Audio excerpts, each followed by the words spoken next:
this wall here because it was driving me crazy. Show that.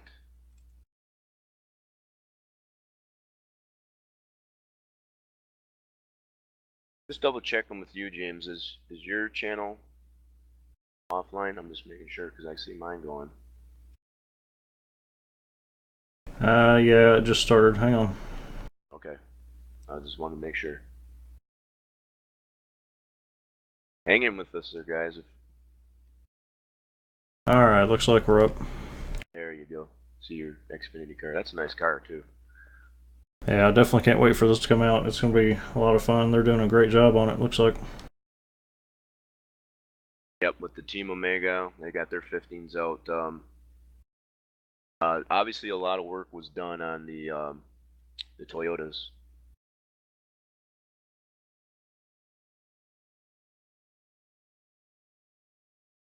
That mod. Anyway, this is the logo I came up with. That's under the starter stand on the front stretch, obviously. And the picture I went by to give me some clarity, I guess, on this, or some justification. I'll show that up here in a second.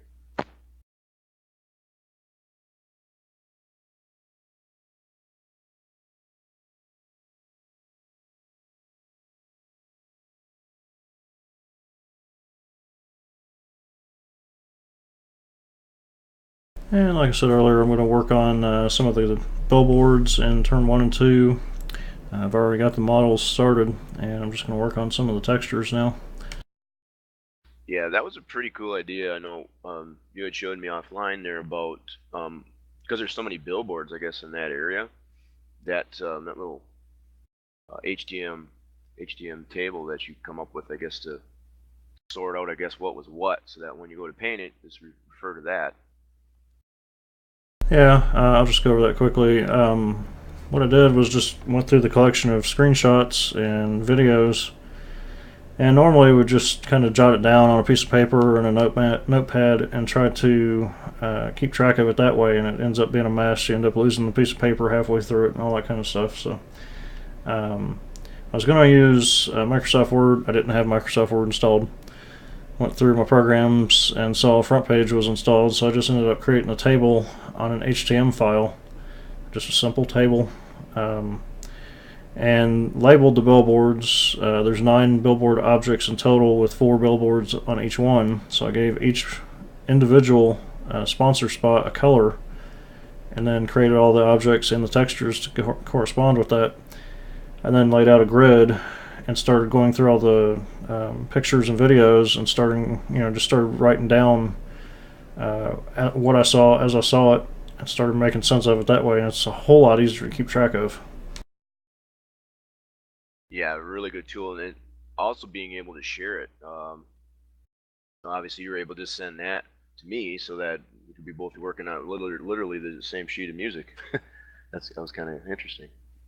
Yeah, and if you don't have Word installed or you have a different version, it might not be compatible or something like that. So everybody can open HTML files. That's very true. I'm just refreshing my feed here real quick. I see TPIR he's chatting in there. Welcome to the stream.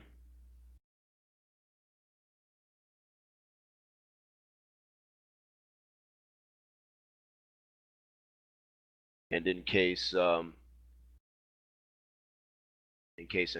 missed or whatever, obviously we're still working on continuing to build on the dirt track at Charlotte. This picture I've had up here, this is the reference I went by. I don't know if you can see that in your feed, James. This is what I was talking about. It's got the car. This is what's beautiful about some pictures that you find to get some scaling. It has the car that's obviously next to the logo on the wall, as well as the starter stand. So to give you some sense of scale of how big these things need to be. Right. So this is the picture that I went by, and this is what I have thus far, as far as Sandbox. Now, from this perspective, obviously, can't get it exactly, I guess is what is in the picture, but it's under this starter stand. And my first thought when I put it in here is to actually make the starter stand, I guess, not quite so wide. It needs to be a little skinnier. So that might be something I do, but I think even if I do that, just mess my screen up. I think even if I do that, it's still going to require me to stretch the Charlotte, the text, and the SMI logos, I guess, just a little bit. My initial thought. Now, if I had an actual model of the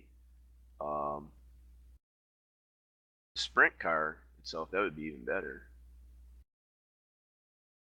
I probably could get one, but I seem to be a lot of trouble just to get that in here. Suppose I could get the sprint mod, take some. We did do some testing on the track. I know you and I both. I did it I tried it in the trucks. I'm not sure which mod you tried it in, but I thought that was pretty interesting. Yeah, it was a lot of fun. Just quickly showing the texture, and you can kind of see what I'm talking about with the red, white, blue, and yellow on the texture. And I created each one of those textures for each one of the 9 billboards. Oh yeah, that's nice. Okay, yeah, that gives you really good reference as to what goes where. Now, is that for each row? That'll be for each row of the top, middle, bottom, obviously. Right, and it's separated by a track side, which will be red on top, white on bottom, and then the back side, which will be blue and yellow. Blue on the top, yellow on the bottom. Oh right, yeah, we did talk about the back sides too. Not 100% sure if we're going to do the backside, but if we can get all the information, we'll go ahead and do it. Right. Yep, that was. Yeah, we spoke of that. So that's where I am so far, and also like I mentioned to you offline, James, is I had adjusted the track surface, the texture for that surface. I also adjusted when applying this wall logo. I adjusted the how high the dirt climbed up the side of the wall facing the track. It was just a little bit too high. Looking at a lot of the pictures, the actual pictures there's not a lot of dirt splatter as much as I had it. So I adjusted that as well as the I smoothed out the edges because it had that somewhat of an anomaly there, as far as like you could tell where it was stopping and starting again. Still Okay. see it just barely, but I think it looks better. One thing I was thinking of, I guess, with doing this too, is like common thing I tend to do myself with doing these dirt track builds is to eliminate the groove, the racing groove that gets applied in the game based on the best race line, that dark area, I guess, like that. I was almost thinking what I might try to do is when we get to the point of building the LPs, I would actually use that to create that dark spot, like right in the racing group as far as where they race. Oh yeah. Well, I know you can get rid of it completely by just recording in very slow, moderate steering wheel inputs. You can do it that way, or what, like I did with the Eldora build, is there's an actual MIP that's shared, obviously, but you can put it directly into the track, and you can just completely trans it out and eliminate it that way too. So more than one way to do it, and just going by a lot of my experience when I did the Eldora build, as far as how that works. So there's a couple ways you can do it. I mean, even if you wanted to take a groove out of a track that has one, like even an asphalt for that matter, if you slap in a groove and just trans out that groove MIP, it'll take it away. So just something I'm thinking ahead as far as what type of applications we could do for this. I think it would look really neat on this, the way I've got this so far.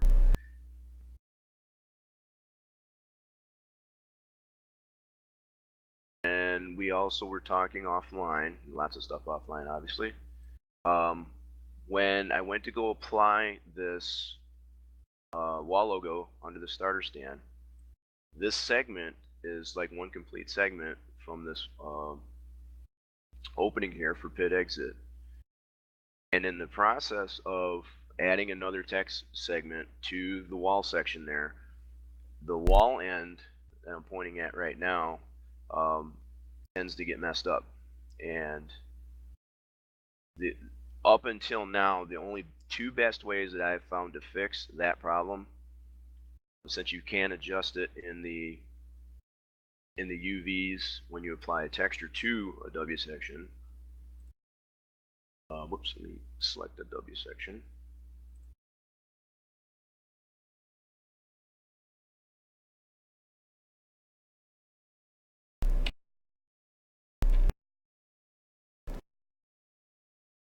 Okay, that's clay.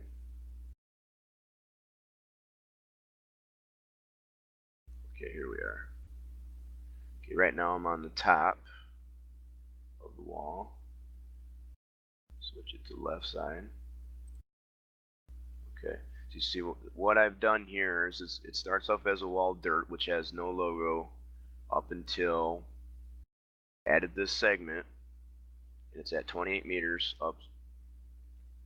That's where it starts, and this is wall logo. It's Wall Speedway. But in the process of doing that, because this is a wall opening here, it's a wall end. What happens is the texture, you're not able to get it to show the way it's supposed to if you put the UVs the same way.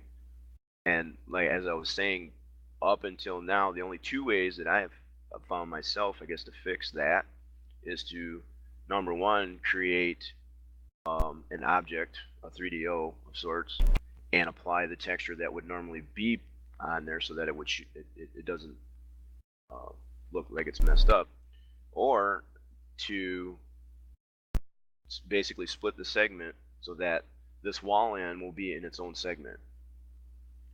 Then it'll show fine without having any additional text segs. And then when I say text segs, in case you're not aware of that, what happens is like when you're on a wall segment, you have the ability to add a segment so that you can move it up. And I'll show this really quick too. So right now I'm at the beginning of this wall segment right here. Show you that in here. This segment here is what I showed in the camera view. That's from here all the way up to about where that caution light's at. And what happens is when you're in a segment like that and you add, as you can see it changed here, that's because I got a wall segment in there already. I'm going to do it this way I can show you. I'm going to take it completely out. See, now I've just deleted it, so now it's only got one text seg in that wall segment, that wall section. See how this wall end shows up properly now. Now, when you go to add, like I said, this only happens when you have a wall end like this, not necessarily when it's a continuing wall section. See, when you add, it automatically will put a 0.25 to start off with, but then you can scoot it up. If I change this number,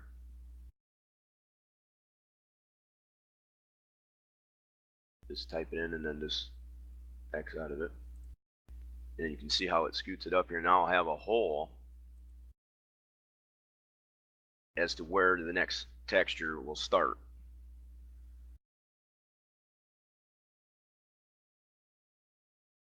And as you can see right now, I'm in text seg 2, which is what I just added. I'm on the left side, that's facing the track, and I have no texture yet. So if I wanted to apply a texture, go to the pull down, and I want to put my wall speedway. And at first, there's nothing selected as far as the proper parameters on the UV to make it show correctly.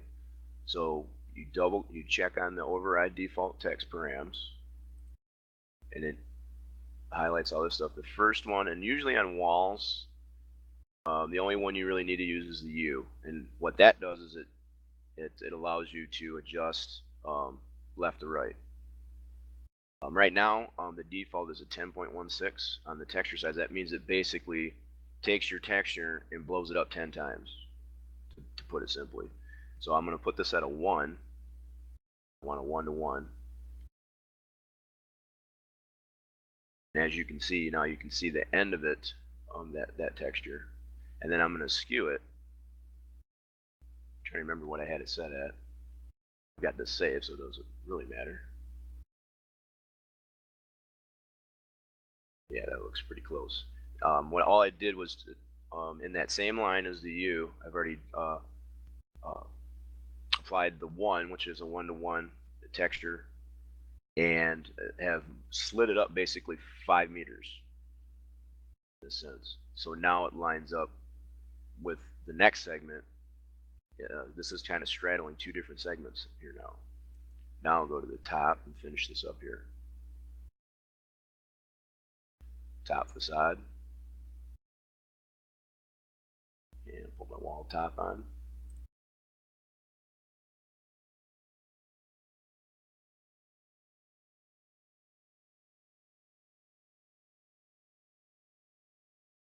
I'll show the right side.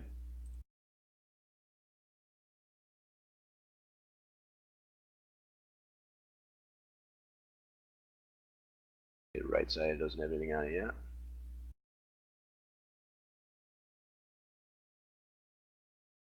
And I'm going to put different texture on this side. This is the back side of the wall. And I'm going to put that at a 2.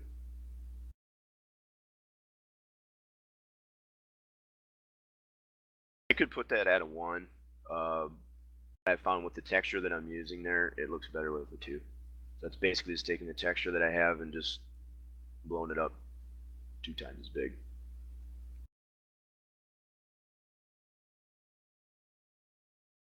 Okay, so now I've got that back in place. But as I said here, when you do this the same way when you have a wall in like that and you add a text segger to it, it messes up this wall in. So probably what I'm going to do here, I think the best bet is I'm just going to split that segment and have this wall end being its own segment by itself so that it'll show that wall end correctly.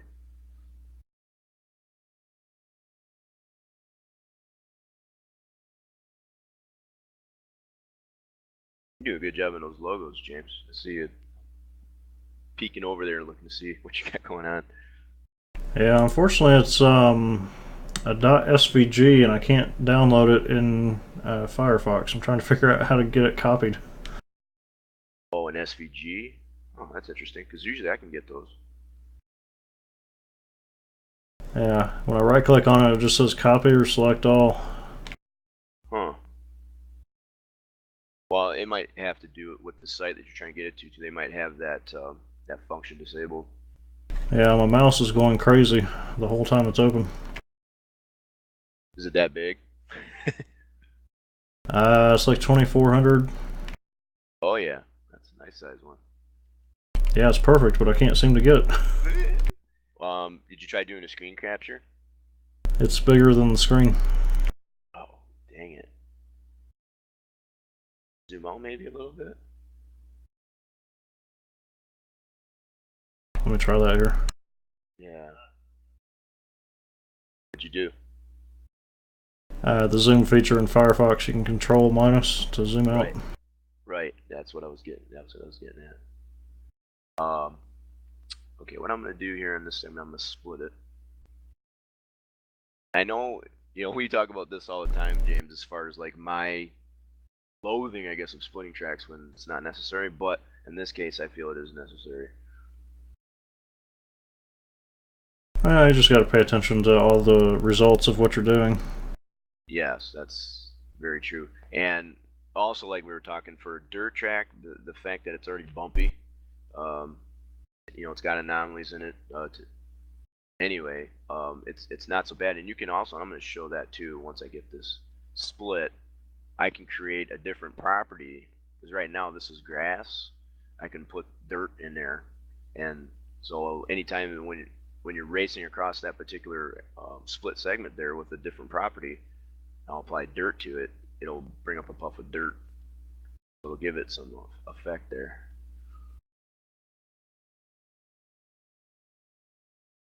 Okay.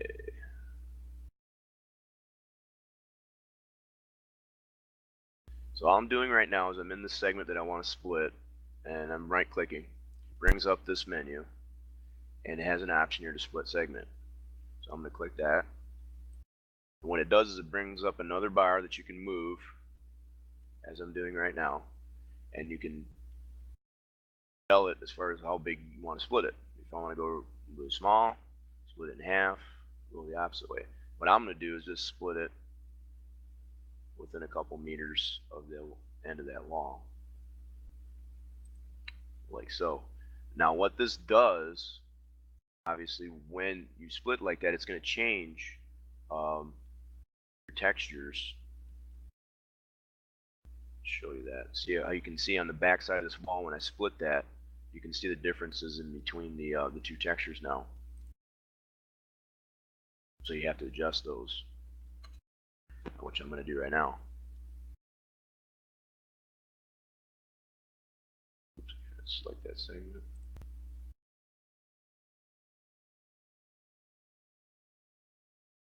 Okay, right now I'm on the fence.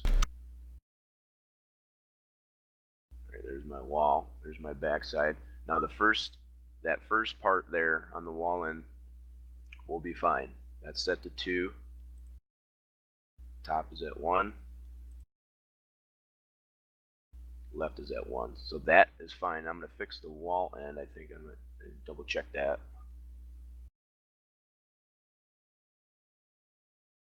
Yep, that looks fine too.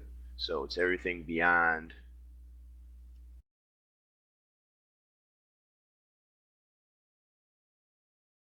So I'm going to go to the next segment, forward. And as you'll see, I'm on the left walls right now. I'm going to go to the right. What it does when you split a segment, it automatically, in most cases, will put on the walls here, it'll put this 508 on the V, but you don't need it. So all you got to do is just uncheck it, or just check it, and it'll go away. Can't tell you how many tracks that we download. And we're not bragging on people for doing that. It's easy to miss. We've done it ourselves, but can't tell you how many tracks we drive around that people have released and called done that haven't gone around their walls and done exactly what he's doing right there. Right, and that's the hope with these tutorials, to get people to understand. It's not that it's an ignorance. It's just maybe not possibly knowing that's what happens. So it's like only paying attention, and it's commonplace. It's common to think that the only thing that makes any big deal is the fact that what you can see when you're on the track. And but as far as putting quality stuff out there and just going over all these little details, it's hoping these tutorials, I guess, will allow for that. And one thing I am noticing is, because that segment is so much smaller, you can see the difference between how that texture is, because the way it has to stretch it across the segment is basically how that U and or V, in this case it's just the U, how that affects the texture. And you can see, because this segment is so small, that the texture actually shows up differently. So what I'm going to do is I'm going to adjust that texture so that it matches.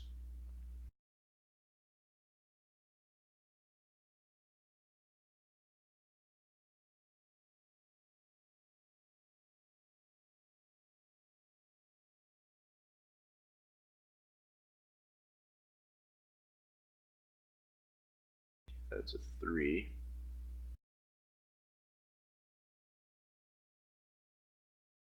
That's a 4. See, and as you can, I don't know if it's hard to see that, but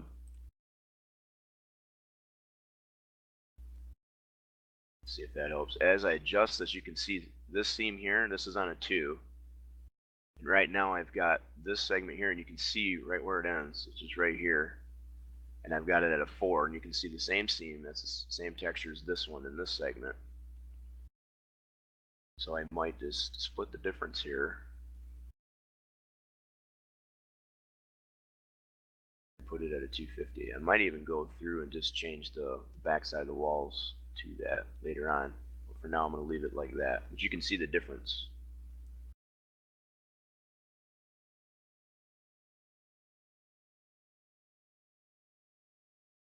Yeah, this side's going to be the same issue.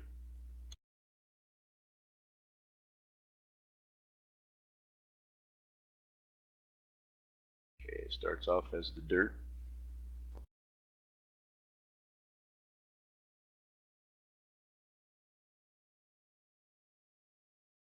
And that might be part of my problem too, because I still have the 2 text eggs in that one I just split. So I'm going to try that, take that out. I think that was my problem. I just answered my own question there. See, what happened was, and yeah, sometimes I lose sight of that. What happened was is when I split that segment, the segment that I split, it had the two text eggs in it, which means it copied basically everything that was in that segment that I split into that small segment there, right? That includes that wall in. So all I had to do is delete that in there, and now I'm gonna go back to this backside again. And that goes back to having to pay attention to every single thing that you're doing when you're splitting. Yep. You can easily get yourself into trouble there. Right. Now, had there not been any additional text eggs in that wall segment, that wall section there, I wouldn't have had that problem. I wouldn't have had to go through that, but in this case I did. Now you can see how that matches now. What it was basically trying to do was take those 2 text eggs and try to squeeze it all into that little segment there, that section that I split. This section right here, I'm showing right here, was trying to squeeze both text eggs into that little segment. It was doing the best that it could, I guess, to show those based on the U values that I put in there. By removing it, it didn't need to do that anymore, so now it's correct. Just in case anybody's wondering why I'm shrinking the logos and not making them 100% accurate, the texture that I'm using is going to be stretched out a fair bit on the actual model. So I want to actually paint it where it's a little bit skinnier than it's supposed to be. That way when it's on the object, it'll be the right size.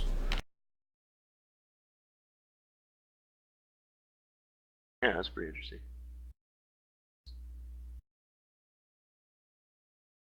You're still working. You're still working on the 2048 by 1024, I think it was, template for the billboards. Right. Yeah, I thought that's what you said. And that goes back to the reason for that painting in this manner instead of actually making it exactly the right size for the billboards. You're limited to the actual MIP size, or the background, or the actual image size would be has to be specific sizes. So if you paint it, in this case 2048 by 2048, and the end texture is not going to be that big, by the way, but if you paint it 2048 wide, it will end up being too wide and being stretched the other way.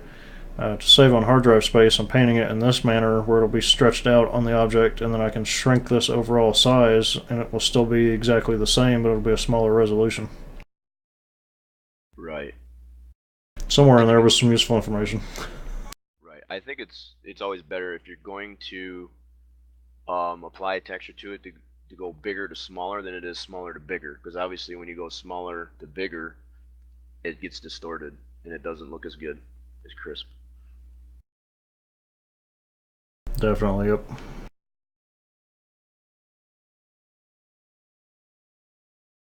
Okay, so now I'm back on track side here, and you can see how where I split that. Obviously, that texture's not correct, so I need to. Did I get the right one? No, I didn't yet. So I gotta go forward, and there's my 508. Here's the beloved 508. Take that off. Okay, now that's correct. Another 508 on the top. And backside's already been done. Now I go to the next text egg, which includes my wall logo. Another 508 on the backside. Top is a 508, so I'll uncheck that. And track side.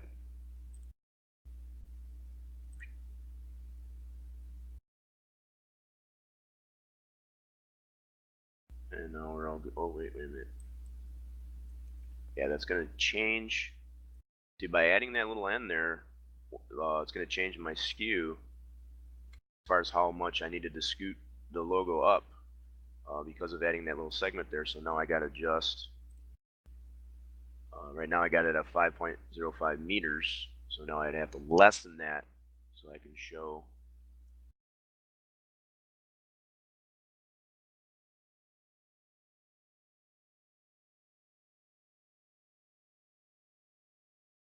No, actually. Alright, I gotta change the better yet. Nope, I can leave that alone. Okay, this is what's kind of nice. You've got, okay, I just tried that. As you can probably tell, I tried to just change the skew, how much the texture itself was scooted up and or down from that wall section that I added. But what it's seeming to be is I just need to change where it actually starts. So in this case, all I need to do, right now it's at 28 meters, so I'll scale that back.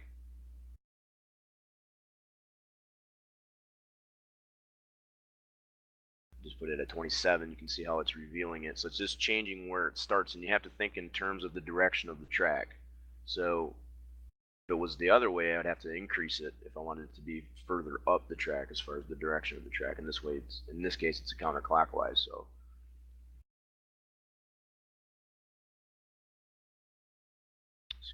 take a little bit more off. We'll shave a little bit more off that.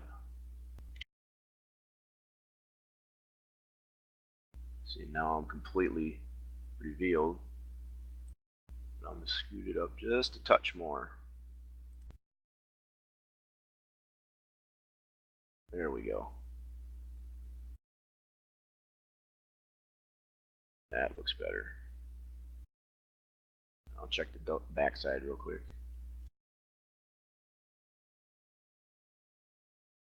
Yep, looks good. Now, doing billboards like this, it's kind of like being a detective because I don't know what some of these companies are. You know, I'll just Google what I see and hope that that I come up with a good result. I just match the phone number from the billboard to this website, so I know it's the correct place. You almost had the same type of deal too when you did that Xfinity logo, doing all those associate sponsors. Yeah, and that's why it takes 11 hours, you know. Just finding all those logos. I mean, if you can make them out, that's the best thing. But it's, then just taking that logo, I guess you're gonna have to retrieve that off of that site now.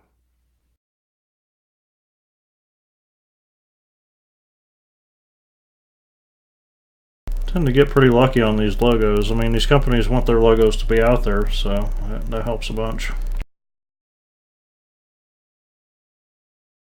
Well, and they want it. Yeah, that's the latest thing anymore. The way these companies, they want to be represented properly, so they put all these nice juicy logos out there.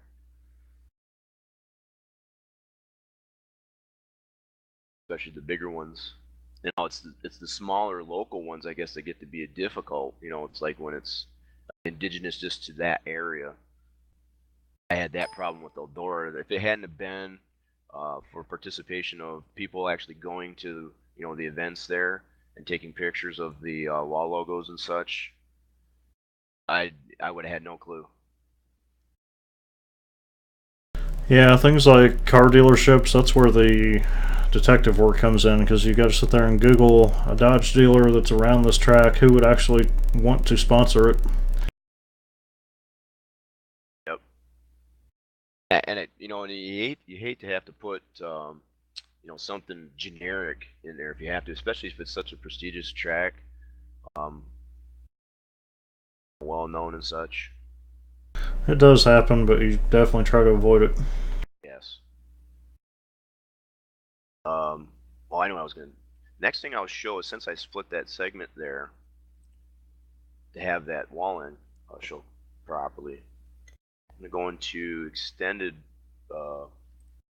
views here, and what this will do, okay, that's a racing surface, apron near pits. I'm going to go into surface types. There we go. So right now, the majority of the racing surface is grass. This brown is dirt. This is dirt. I probably sounding redundant here, but reminds me too. But this small segment that I did, if I really wanted to, in this segment here, I could apply a different property. In this case, I think I will do that, and I'm going to make it dirt on that F section there for that texture.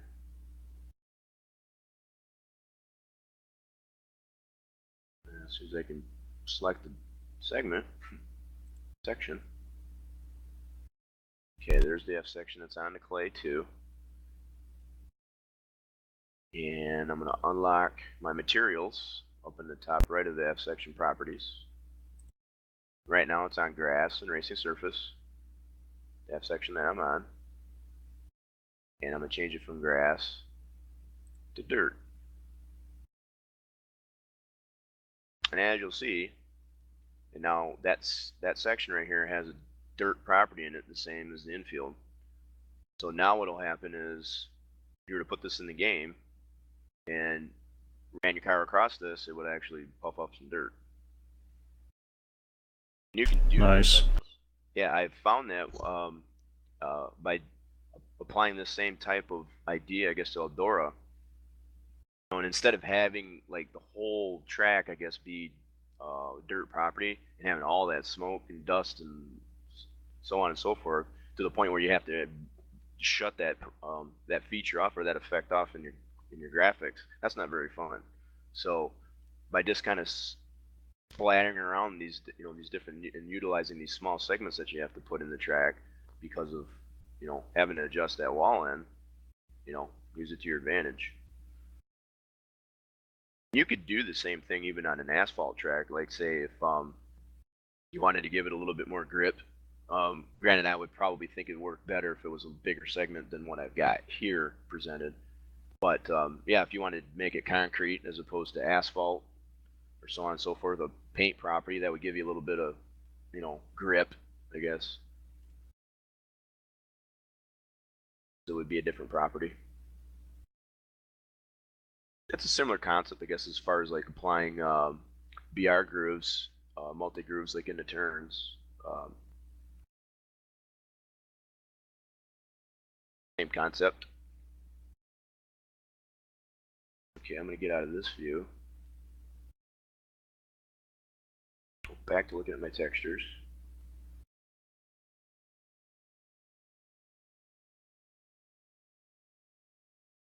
Oh, sorry, TPIR. I think we missed you. I just noticed in the chat there you said you're back. Not sure how much you missed. Hopefully not too much.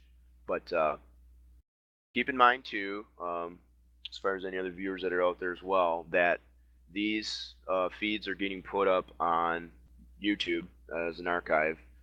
It's on the SVP YouTube video channel. It has its own playlist, its own section under archive Twitch live feeds, live streams. You can watch those there. So in case you missed anything, you can pick them up there.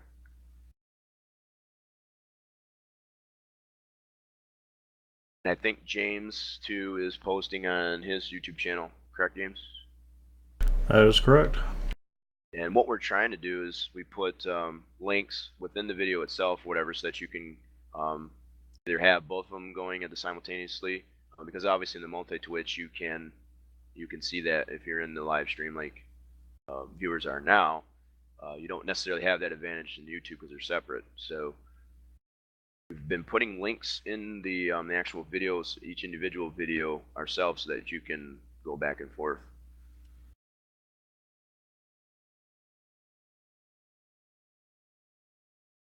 Okay, what's next here?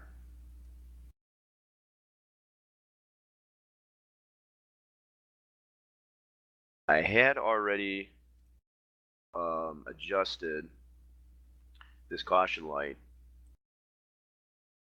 from the previous session here, all I did was, and I'm not sure if I want to adjust the shields even more, these little blinders. Because they were quite deep, I guess, on the original one. That don't really have a really good picture of the front side of those lights, but ones that I do have, I can tell it does have the shields. They just don't look like they're quite that deep. I'm still on the fence, I guess, about if I should adjust those or not. But I guess while I'm at it, since I have this wall logo applied to the front stretch wall under the starter stand, there are also wall logos, I think, in apexes of the turns.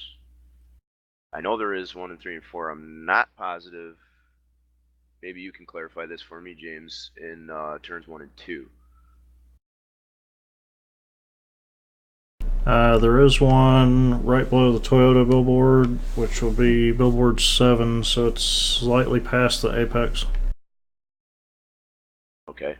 See, and what might work better, I guess, with doing that, and I can probably put it just loosely into place, and then once I get those billboards from you, I can further tweak it out. Right, I've got the picture up, but I don't know how much you can tell from that. Yep, I'm looking at it right now. Yep, I see that. It's not quite the direct apex of the turn, yeah. It's kind of offset from the Yeah, it's more towards turn 2. turn 2, yeah. Would it be turn 2 or turn 1? Maybe I'm looking at the picture wrong. Yeah, that's turn 2 because the scoring stand, or the scoring screen, sorry, is just past the apex as well. Okay, gotcha. Yeah, I saw that. That's probably something too that needs to. Is that something that you're implementing? Excuse me, you're implementing into the billboards? Is the scoring? Yeah, because it's going to be just a static object, right? Right. Well, what I was thinking, I guess I didn't realize it was there until we just mentioned that. Yeah, I'm thinking Pat. We'll have to get him in there to talk about that offline and see if maybe can make that billboard maybe dynamic as far as like no display on the scoreboard during testing, and then have something on there during race. Oh yeah, I hadn't even thought about that. It's a separate object, so it'd be pretty simple to do that. Awesome. Yeah. I'd like to try to get elements like that implemented, I guess, as much as possible, because like during testing and whatever like that, you don't necessarily have anything like that showing. So during the race weekend itself. So what I'm going to do is loosely put into place this wall logo, I guess, offset the apex of 1 and 2.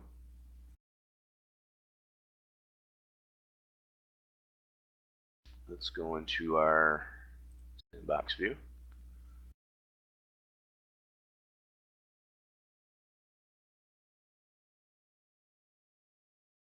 Now, as you can see, this is the apex of the turn, this V. You can see the yellow bounding lines. That's an entire segment. So that's what makes up the apex of the turn. So what I'm going to most likely want to do is put the Charlotte logo more towards this end of this segment.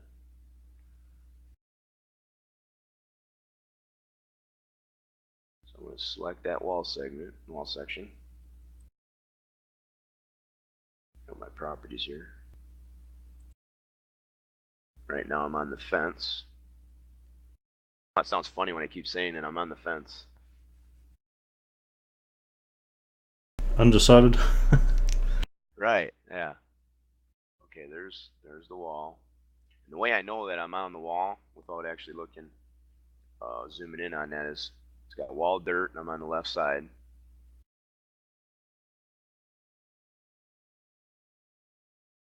Okay, and then what I'm going to do is go to camera. approximately in that, looking at that same area as in the sandbox view.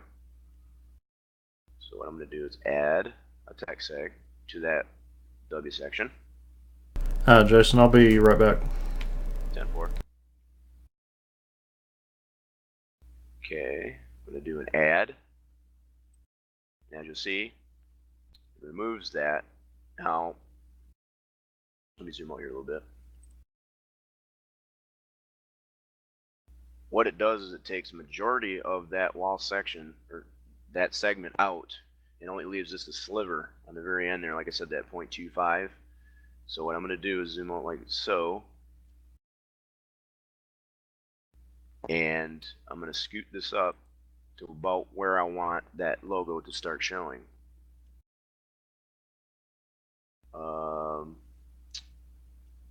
And a lot of times it's the size of the segment is somewhat arbitrary. I tend to just plug in numbers to see where it lands. See, and you can see it scoots up a little bit. And then I'll go up just in increments of 5 meters from there to get it where I need it to go. See, I got to go up quite a bit, so I'm going to put a bigger number.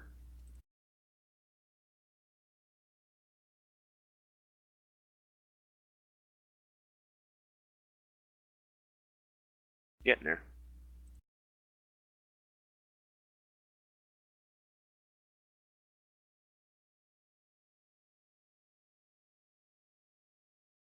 Yeah, we're getting closer now. Yeah, we're at 80 meters so far for that section.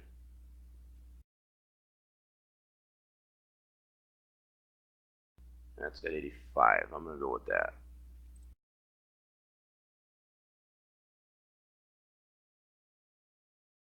This is approximately the area I'm going to put that wall logo. Okay, so now as you again, what you can see, I'm in TextSeg 2. I'm at 85 meters from the beginning of that wall section, and I'm going to select my wall logo, and initially it'll show up. Override default text params. Change this 10.16 to a 1.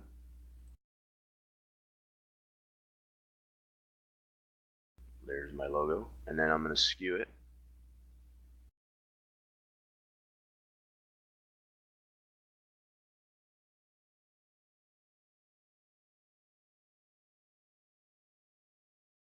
Split the difference on that.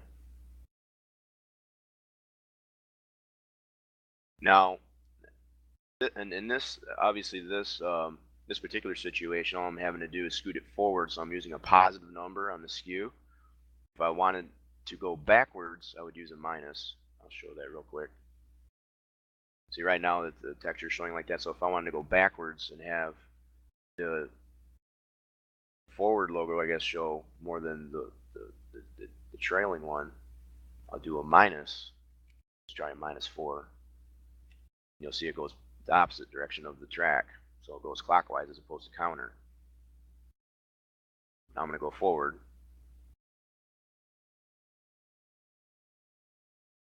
That looks about correct, and then what I'm going to do is tweak on the start up here, 85. Let's do 85.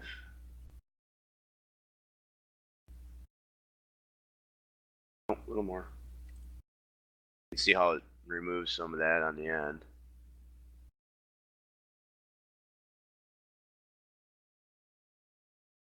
As far as how much is revealed, let's do an 87. Okay, that's too much.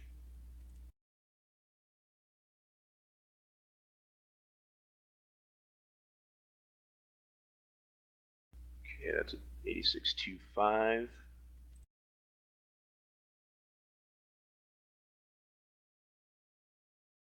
That looks pretty close.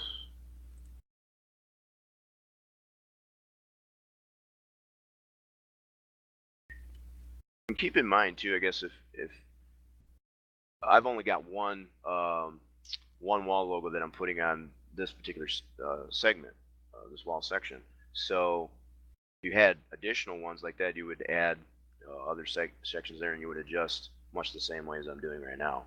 But as you can see, it's showing the entire texture that I want visible on that particular face of the wall. Now I'll adjust the forward end here.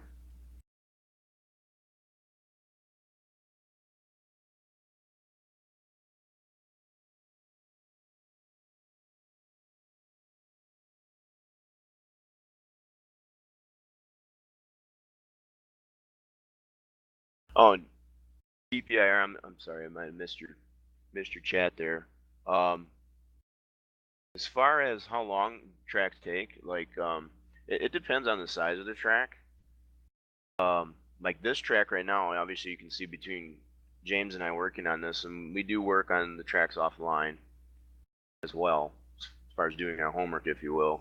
And typically a track like this, when you have help, the more people is usually the better. Sometimes that can get messy.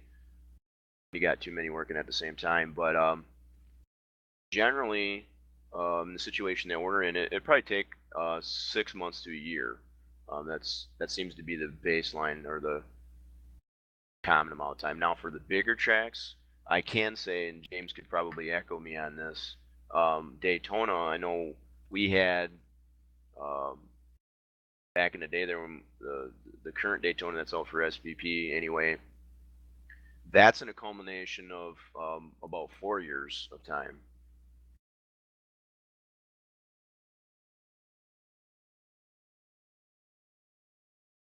Hope that answers your question.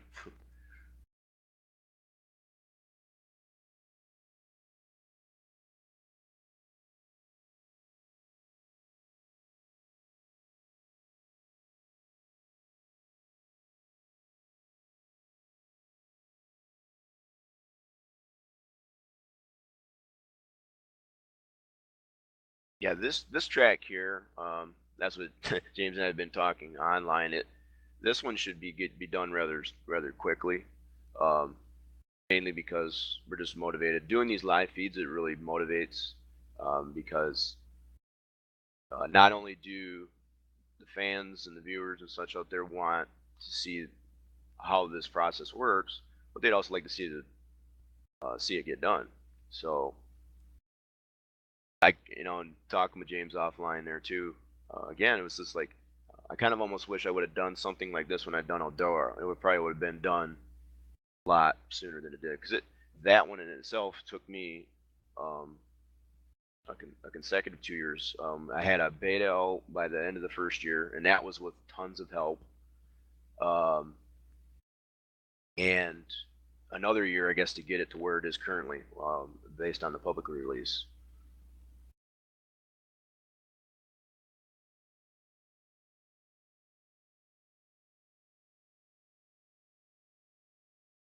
Okay, I was adjusting this wall texture.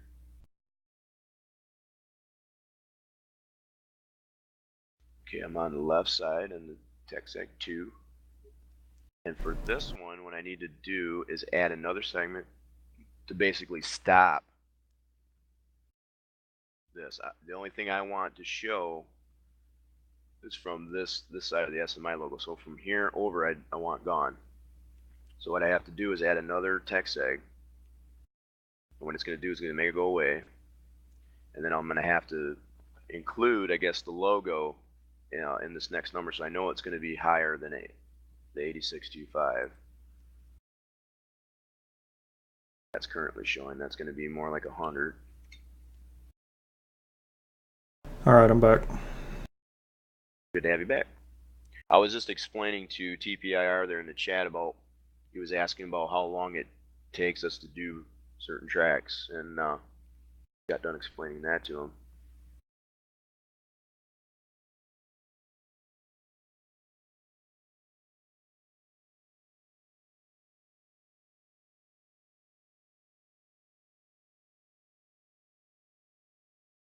Okay. Yeah, and see, this is the other thing that's kind of nice about Sandbox is if you put a number in your text as far as like where the texture is starting, and if it's too big, it'll basically tell you, nope. See, I ended up putting 100 in there, and actually it only goes to 98.60, and it always leaves a cushion. It's always going to leave a little bit of a cushion because it doesn't want you to step on. That's just a somewhat of a safety feature, I guess, that it has there, so that it make sure you don't step on one that might already be there, a texture that's already there. So I need to scale this back a little bit.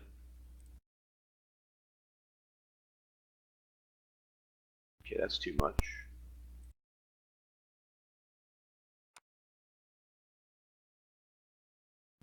That's a little closer. Small numbers make a big difference.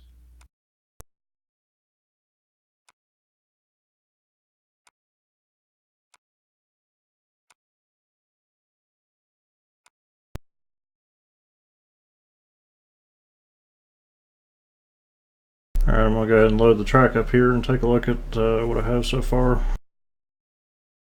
Cool.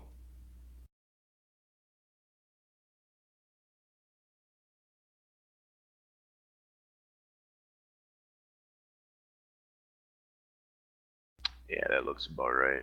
So I got it at 96.25. See what it's doing is it's just going, shooting over just slightly more. And what I'll do is I'll apply the wall dirt beyond that.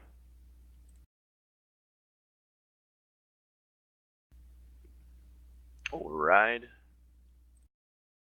Alright, take a look at that. Oh, see what we got here. Zoom out just a touch. Oh yeah, that's nice.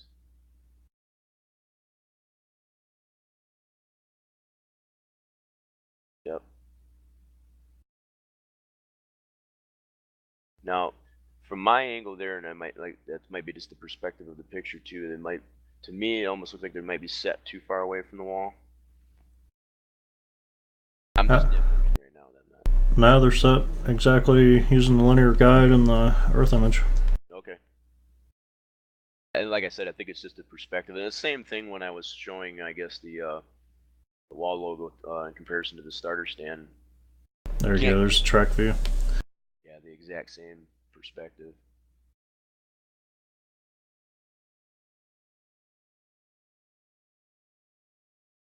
I can't get over how clear that looks. Even just, I'm looking at the multi-twitch, and that's, wow, I can read that like it's, that is just insanely beautiful. And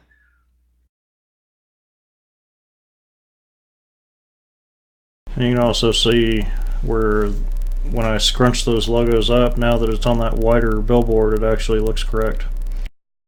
Right. I remember you showing me that AT&T one there with all that stuff in there. It's like, you were like, cool, I don't even have to make that. Yeah. Looks like the Toyota logo might need a slight adjustment. But Off center, you mean, or? looks like I made the T too wide and the Toyota too skinny. Oh, I got you. You adjust those separately then? Yeah. Actually. See, now I'm looking at, okay, where I applied my wall logo here, I can see there's a little bit of a line. What I'm going to do is scale this start back just a skosh. You can see how, it's probably kind of hard to see there, but it's eliminating that.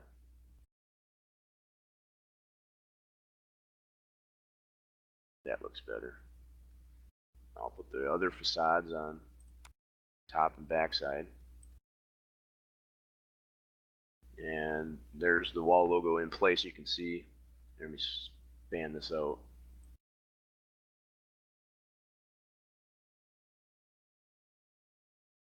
That still might need adjustment, but it's roughly in the ballpark for now.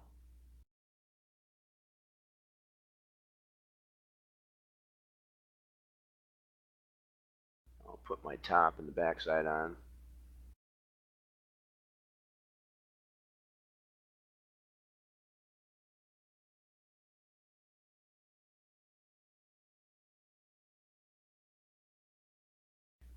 Probably one thing that's probably a fair note, well, when you're building your tracks, to make sure all your textures that you're going to potentially use, what have you, that they're in your unpacked folders. Because in Sandbox, you're not able to browse to a separate place. So like whatever track that you're working into, in this case, this track is going to be named DTA underscore Charlotte.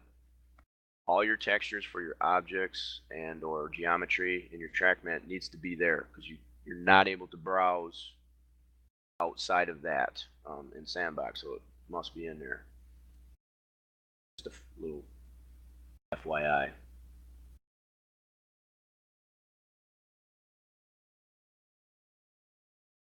One thing I suppose that's nice about Sandbox is even when you're still in a session, as I am right now, for instance, and you put new textures in there as you know before you even close it out, they will show up in the drop down as not used.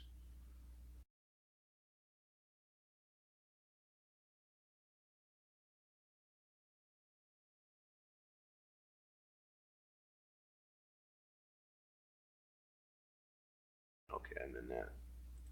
Let's go back down to TextEd 2.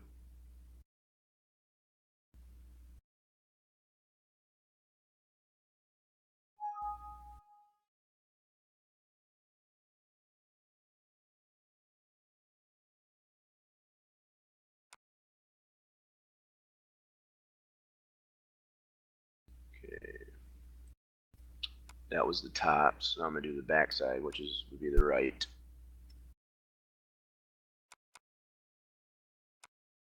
I have to excuse my voice there to any of our viewers that are out there too. Getting over a little bit of a cold. Sound a little rough. Apologize. Gotta love this time of year. I think I made it through all winter without getting sick.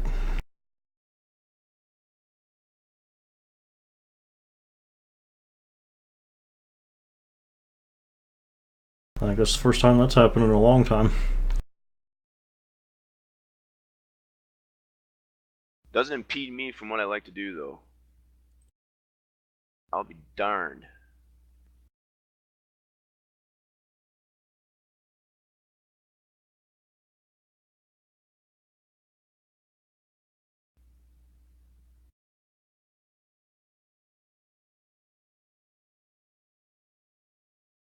It's closer, but I still need to do some adjustment there.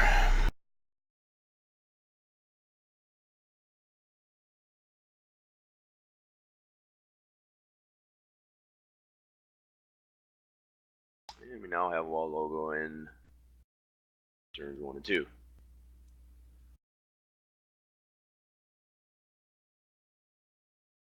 Now I'll go to turns 3 and 4, do the same thing.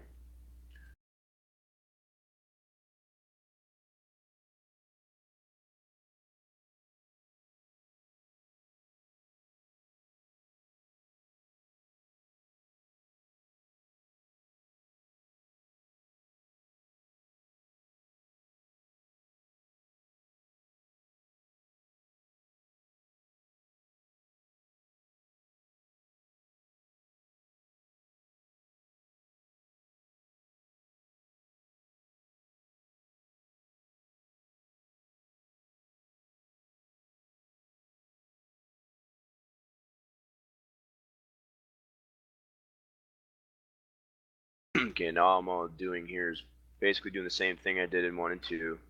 I have selected the track segment of the apex of 3 and 4. So that includes all the way into here. I'm going to bring up a picture of what I have. Not that one, obviously. Of the wall logo that's in that end of the track.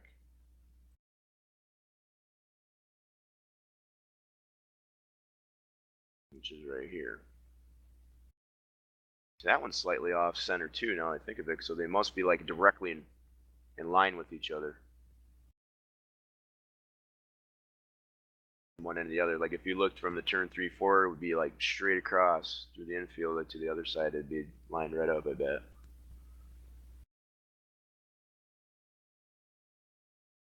I really have no reference. You know something I just noticed, James? Right on the fence, and I think you might have mentioned this to me, but I totally missed that. I apologize, but there are actually signs or banners tied to the fence, like STP and Goodyear, so on.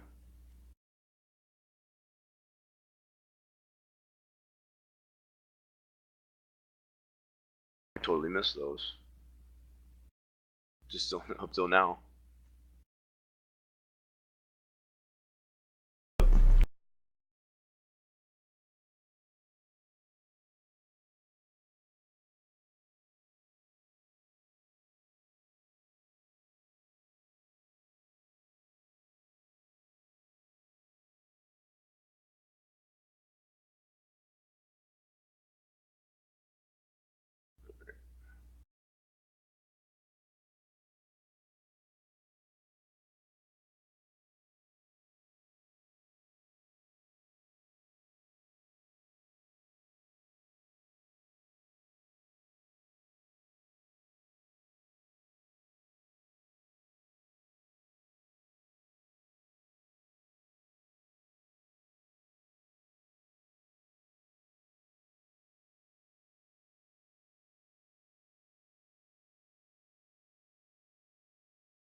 Yeah, I was worried I was gonna have to deal with this wall end too for this wall opening for pit entrance, which I don't, which is good for me.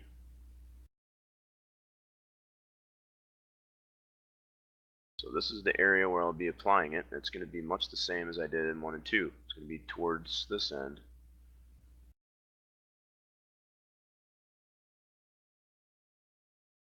So I'm going to scoot this up.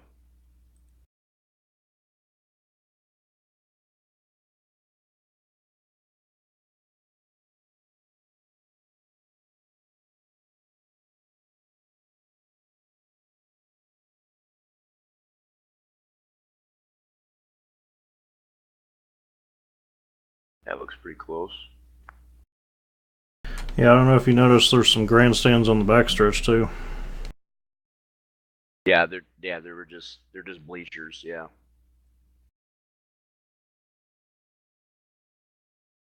Yeah, Matt had mentioned that to me.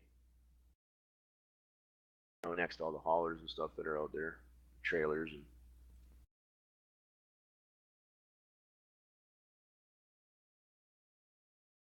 I just noticed for the off-road truck race they actually have dirt ramps and stuff on the actual track. Right, that's just for that event, right? I don't think we have it necessary to do that. But I still keep going back every time I come into this track and do some work on it. That come up with some type of thing to depict that infield without the ramps, obviously. But they do have those dirt paths, I guess, for the safety vehicles and stuff. Um, I'm still thinking that what would work best, because obviously you still have the black hole that's in the center. Do a 3DO for that, fill that void, and then use TSDs textured up, I guess, to create those paths. It's still what I'm thinking might be the best way, as opposed to making a 3DO that has all that included in it, if that makes sense. Just to clarify. Right. This seems to me that you would have a little bit more adjustability in having the TSD separate from the 3DO.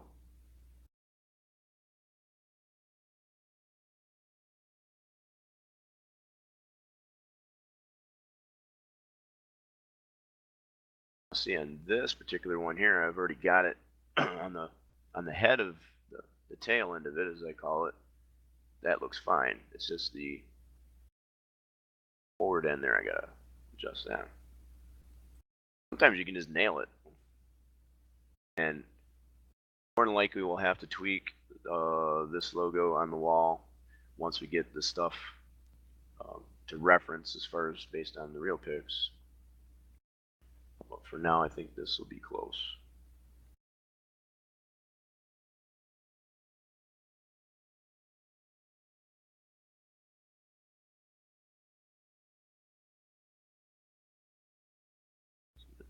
And another text egg.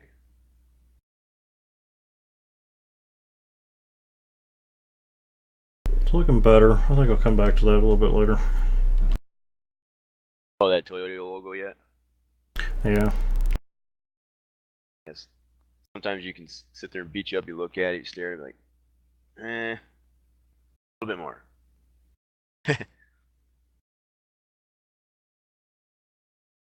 As far as the objects go, each one of these are numbered differently, and you can kind of see what I was talking about earlier with the red and white on this side, and then you fly through the other side, and it's blue and yellow on the back.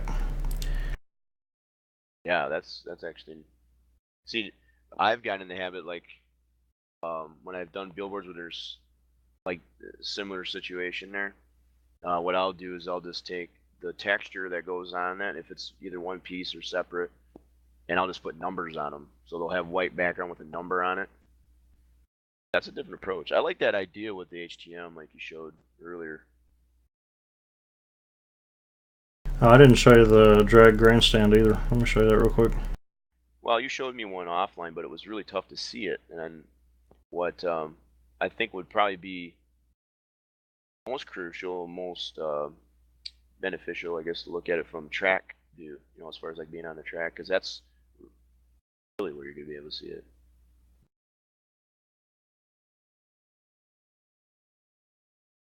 Yeah, I see you looking over in that direction. Now, as far as that stand goes, the jegs and all that stuff, the billboard, the banner, whatever that's on it, is that going to go on there as well? Separate plane object. Okay. That would really make that thing stand out, I think.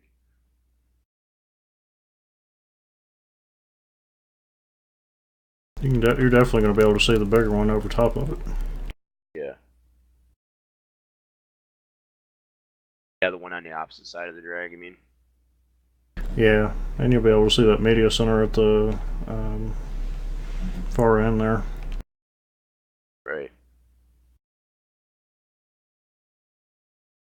Okay, I need to scoot this up just a tad more. There are a lot of sponsor banners that are actually attached to the fence. Did you have any thoughts on how to accomplish that? Yeah, I wasn't sure if you heard me when I said that. I just noticed that looking at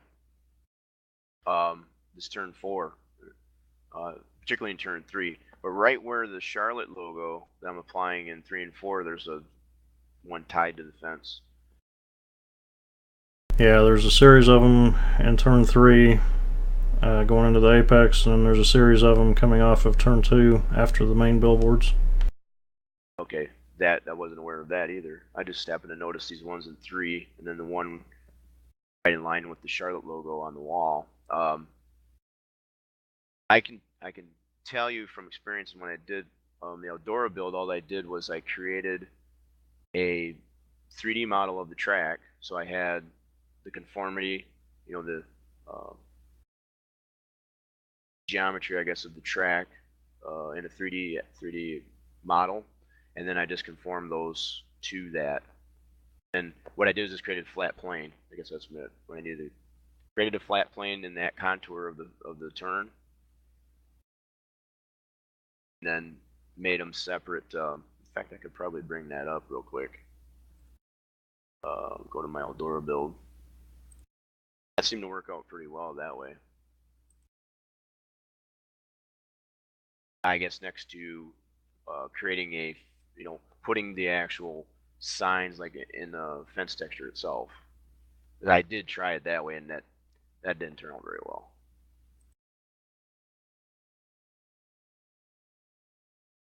Let me see here. Going into my Eldora build. All my goodies here. Okay, I have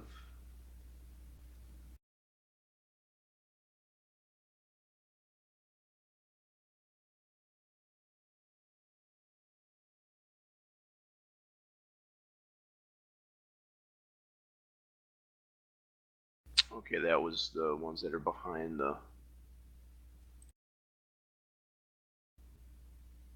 wall, but not the ones that are on the fence. Trying to remember.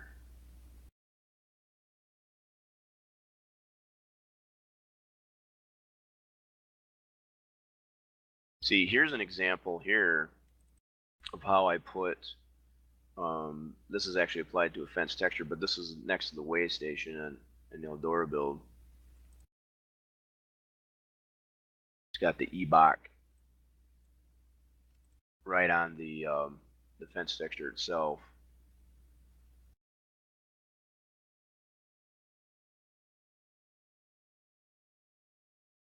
But oh, here's the fence signs. So I say, what the heck did I do with them? Yeah, here we go.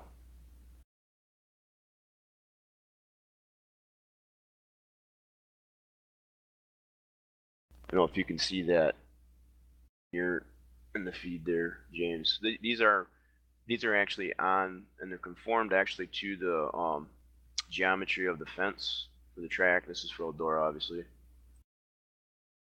And all I did was I created a 3ds of the track geometry, threw that in Max, and then created a flat plane all the way through there. And then I just placed that. It's 0, 0 as far as the coordinates for it. So it ends up being right behind the fence. It makes it look like it's tied to. And here's show you the texture.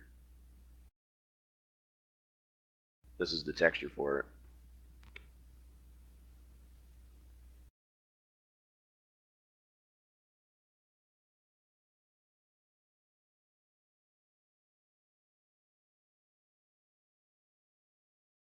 You catching any of that, James? Just making sure. I know my mic. Yeah, I gotcha. I know my mic keeps acting up on me here. You don't happen to have a higher resolution for that Ferris mowers, do you? Ferris Motors? Mowers? Oh yeah, that I had to create. It's actually done in Illustrator. Let me see if I do. Yeah, because one of them I need is that one. Really? That's interesting.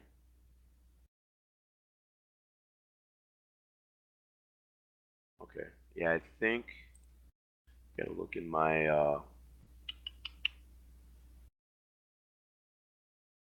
You can find it later if you need to. That's fine.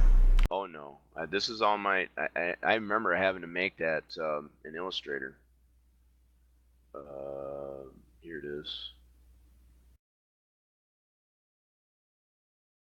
Actually, I got it.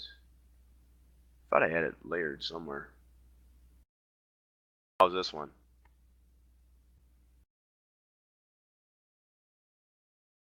Yeah. That work?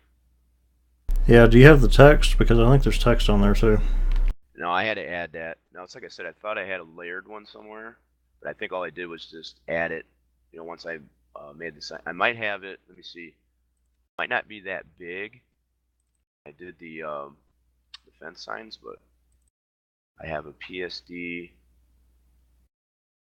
for the fence signs here. Let me open that up.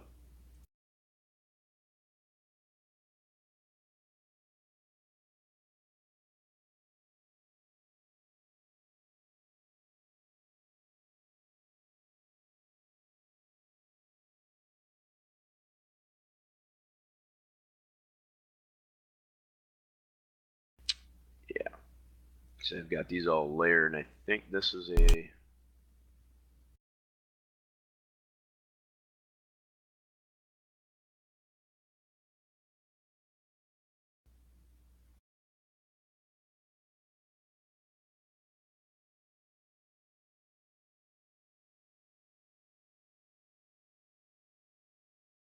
That's not completely loaded. What's going on?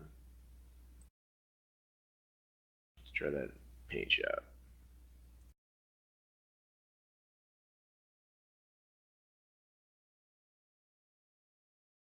There we go.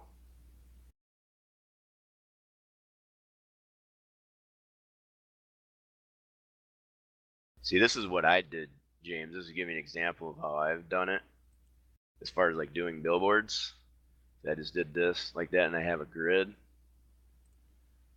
that tells me, I guess, which billboard is what. In this case, it was 25 billboards. I like your approach. That approach is pretty slick. I see what you're saying. Yeah. Yep. But see, I've got the one I showed you previously of the Ferris is not quite as big in here. Let me segregate that. It's all a merged layer, but it has the text in there.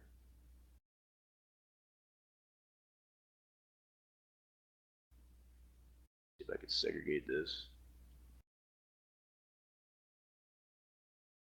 Yeah, I think all I ended up doing is the Ferris, I did that in Illustrator, and then I just added the text afterwards.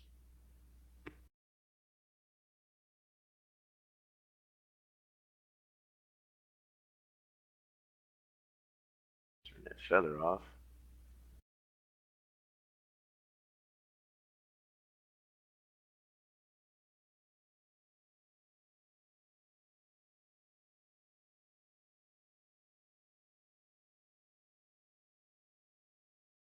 Okay, see what I did. Yeah, this doesn't end up being quite as nearly as big as I did, but it'll give you an idea, I suppose. I can send you the bigger logo, and then you have something to reference. So I guess it's for the text, if you like. Okay. Yeah, that's fine. But the one I did for the billboard is smaller. I scaled it down.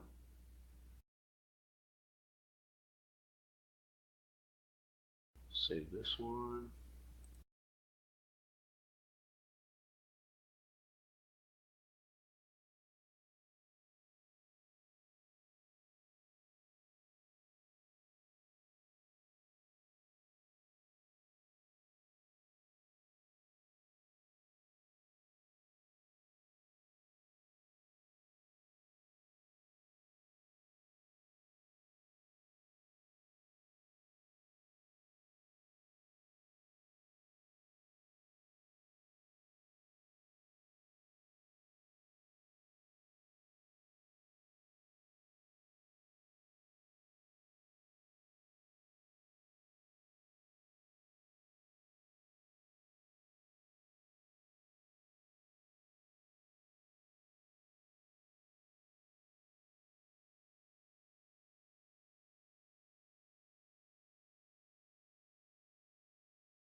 I found the Wix filter logo, but apparently it's not the entire logo that's on the billboard.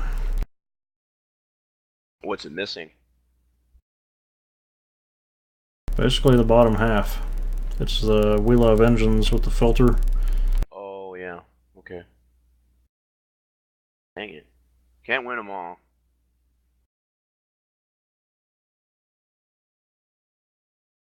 Suppose I could go buy a Wix filter and take a picture of it. Oh, there you go. We've done that before.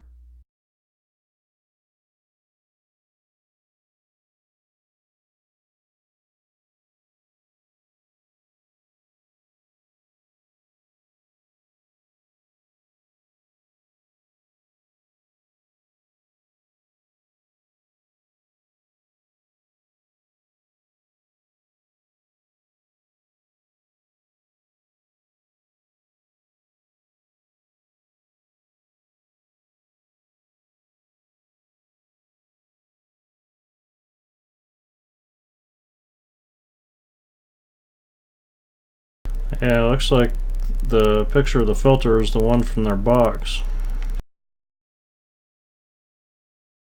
Road trip. Yeah.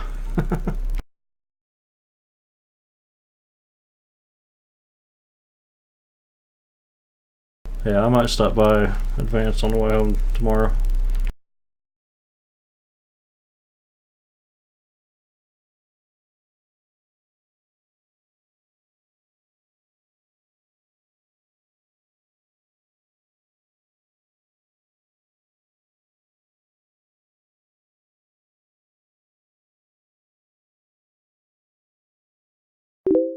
Okay, I've just sent you that Ferris logo. You'll be able to do something with that. All right, got it.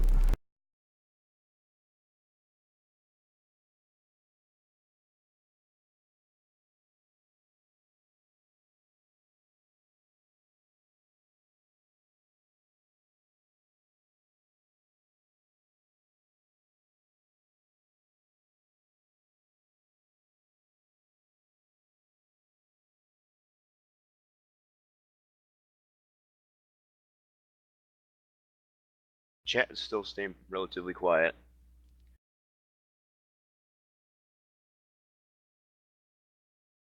Yeah, feel free to speak up, guys, if you have any questions or want to talk about anything. Just let us know. We're about as interested, I guess, as probably you are sometimes, you know.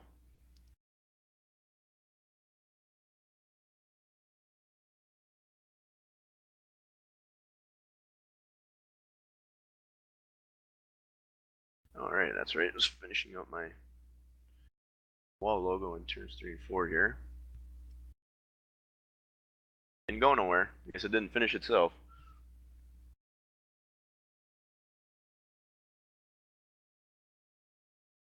Once I get this done, I'm gonna do a save. To go too long without doing a save.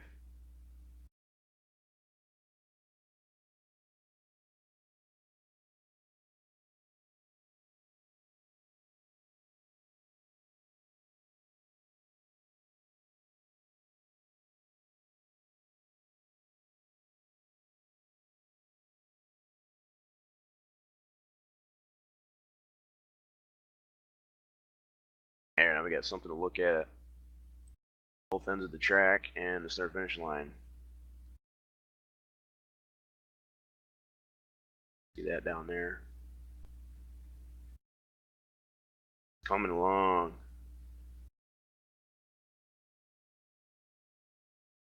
I have to take another ride around this thing, James. Yeah, go for it. Well, not right now, but I'll save that for the end of the stream. All right.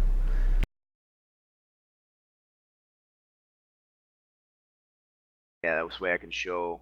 And I know you and I have our differences, I guess, as far as like plugging the PTF and the unpacked files, I guess, into the game. I like to pack it up. It gives me a better sense myself to understand how big the data is, how much room it's going to take, as well as making sure that I'm naming the PTF and the appropriate files properly, and then just getting into that habit, disciplining yourself to, because eventually, when it's all said and done, when you get to the final product, that's what you're going to have to do anyway. So if you practice, I guess, the fact that the track is done and treat it as such, you'll get into the habit to making sure all your stuff is in there, named properly, and it's become second nature. It is to me anymore. It's just to do it that way.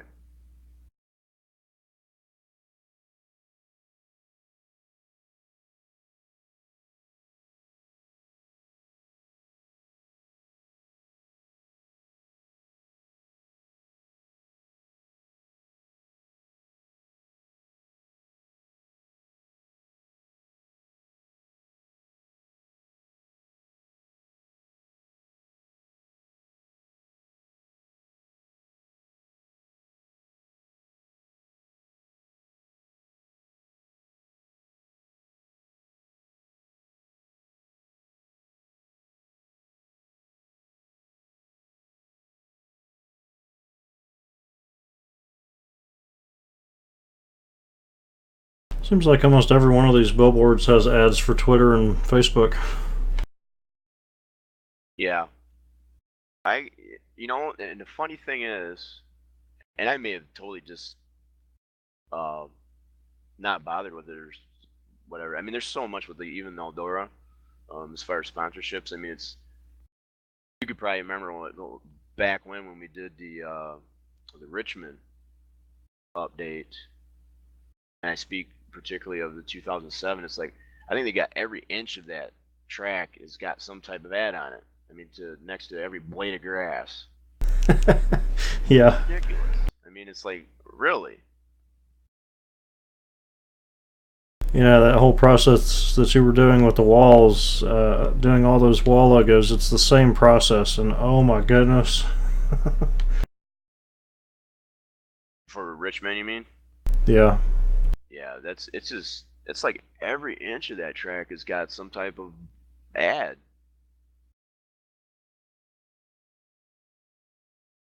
It's that to me, that's really the only track that seems to have the most is Richmond, because Bristol doesn't even seem that bad.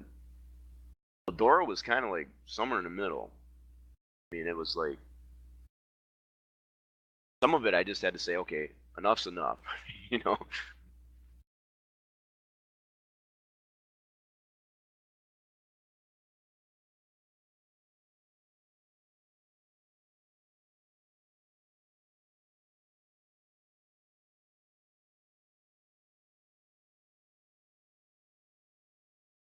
Now they keep talking about, and I had made a post on the the SVP Facebook fan page there about the NASCAR sanctioned tracks applying the safer barrier, um, both inside and outside, all the way around the tracks, the NASCAR sanctioned tracks in particular.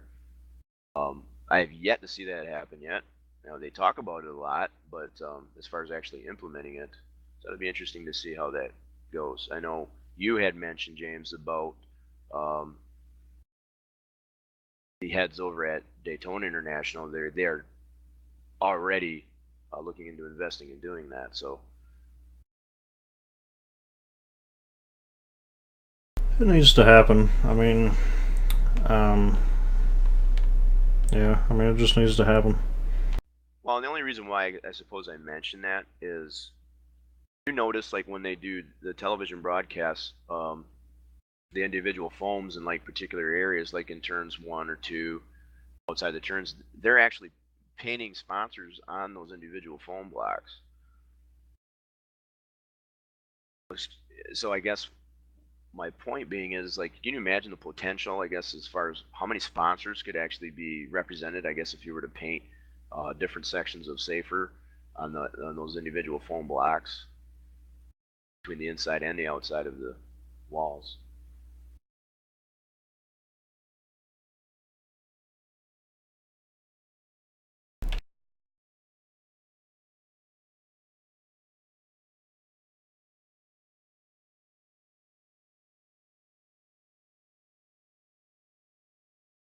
You got that Ferris one? Okay.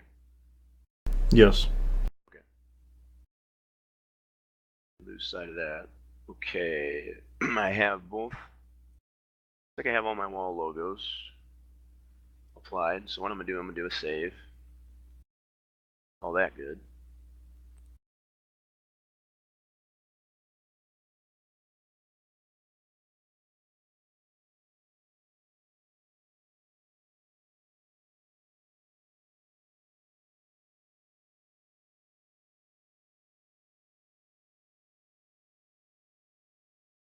Seeing what's really interesting is looking at just right now, currently, what I have as far as PTFs in this session alone between last night and now. I have I think 3 of them in there,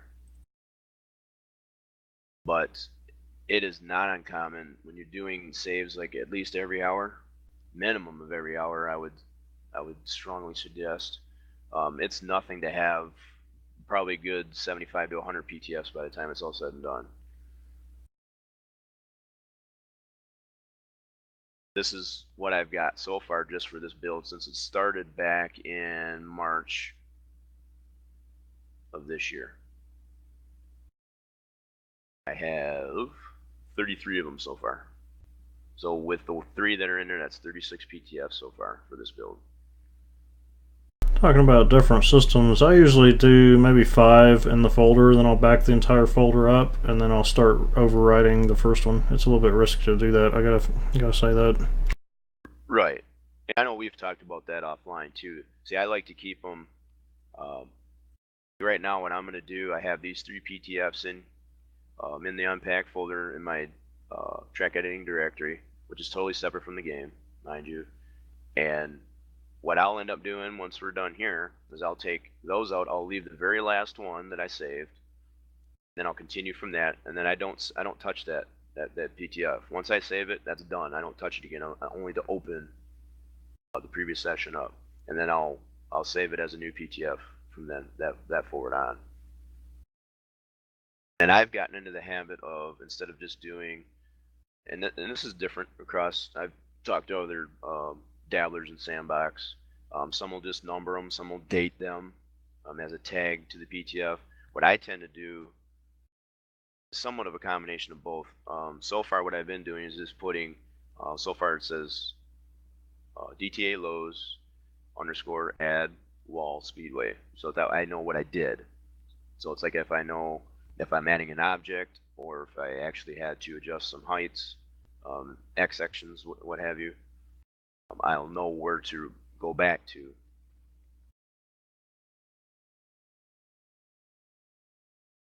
It saves you a lot of headache to do it in that fashion, I found. I don't know if you saw that, but I actually found the font that matches almost perfectly to the Carolinas Healthcare System logo. Yeah, every once in a while you can get lucky that even with the Charlotte logo that I did, I still have that in PSD. Yeah, one of the fonts that I had, I think it was just Impact, to be honest. In fact, I'll bring that up. Yeah, it's kind of interesting how sometimes you can just have that font. You don't have to fudge it or modify it or anything.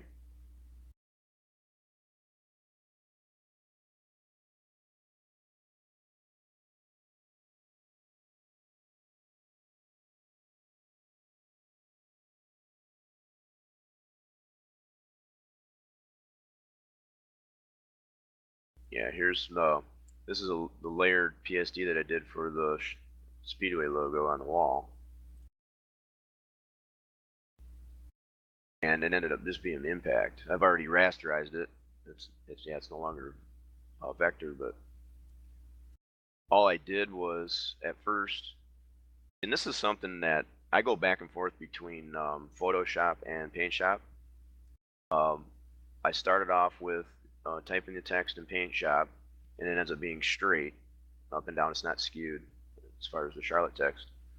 But I've found I'll go ahead and save. I went ahead and rasterized that, saved that as a layer, opened it up in Photoshop, in your case CS6, and then skewed that. I just gave it a slight tilt on the text there. It makes all the difference because I think I still have the original before I skewed it. Yeah, here's before I skewed it. I just done that in PaintShop, and that's just Impact font. And what I did was I opened that in Photoshop, skewed it. You can tell if I put these two together, it's got a slight skew to it. It kind of leans.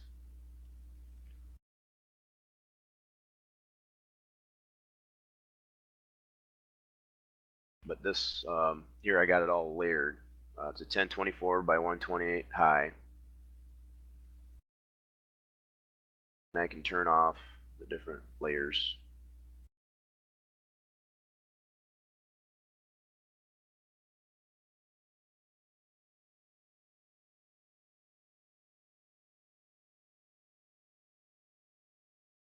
See, and I had an SMI logo that I used for, I say it was Bristol, and all I did was shrunk that down. I took out the white that's around it to match what's on the wall, because that's what the picture reference I had, that's the way it was depicted. So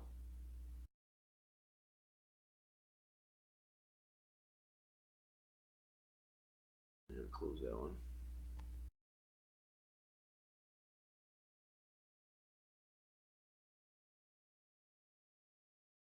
Okay, I'm gonna take some dimensions here. Well, I'm thinking right off the top because that black hole in the center there is just starting to irritate me now.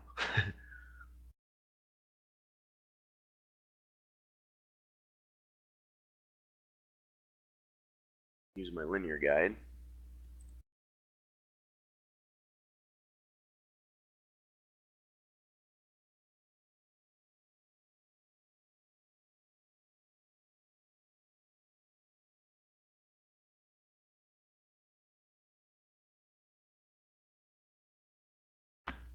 Okay, that's showing up about 147 point.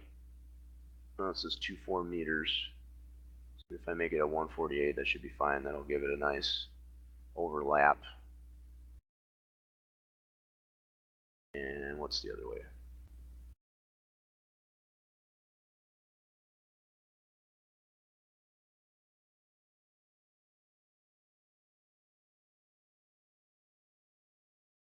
And 47 will work. So 147 by 47 will work.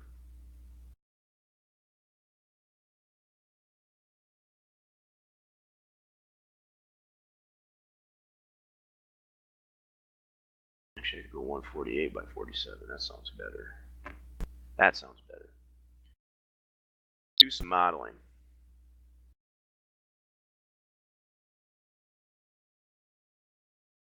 Don't have a texture for it yet, but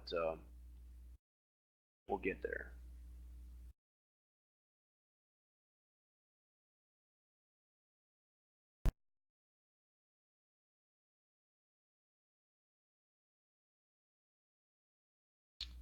Okay, I got my max fired up, and to go on this top view, I use the quad viewports. This is perspective. Currently, I got top, front, left, and perspective. I'm going to use the top view to make a plane. Those dimensions that I just took in Sandbox.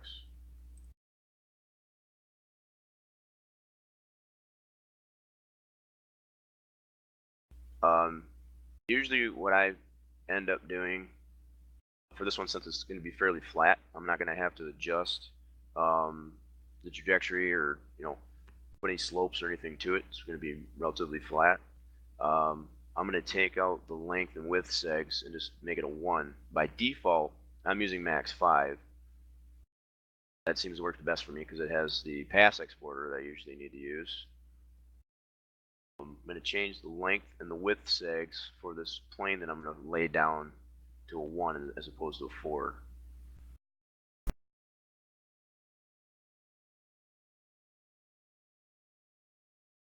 That's just what I know works the best through experience. That's going by memory.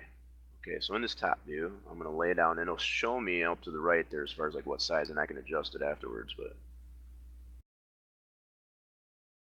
no, that's way too big. You can tell that already. So I want my width to be 148. I've got max units set up in meters as well, so that's 1-to-1 there. Yeah, you can get some crazy scaling going on if you change that. Oh yeah. I had at one point, I opened the scene.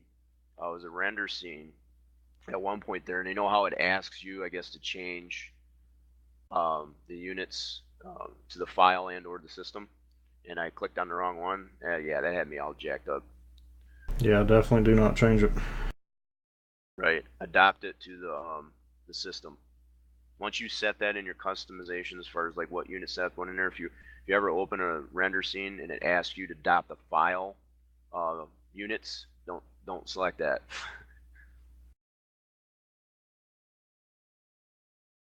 FYI.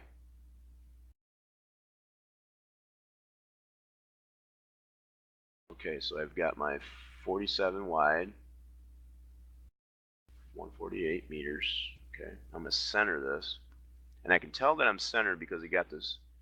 When you keep it panned out on the top view, you can see this cross section here, so you know that's center. I'm gonna slide this over just to get it more centered.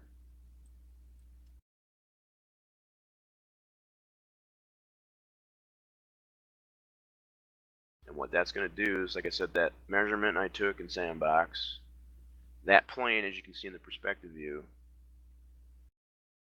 is going to cover this hole right here.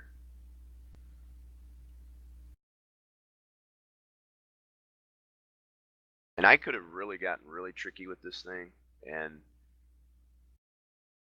James, you can chime in too. Probably I could see the approach you probably would have took to it is probably to add, like possibly even take a 3ds of the geometry here, actually make that conform, I guess, to the size of that hole.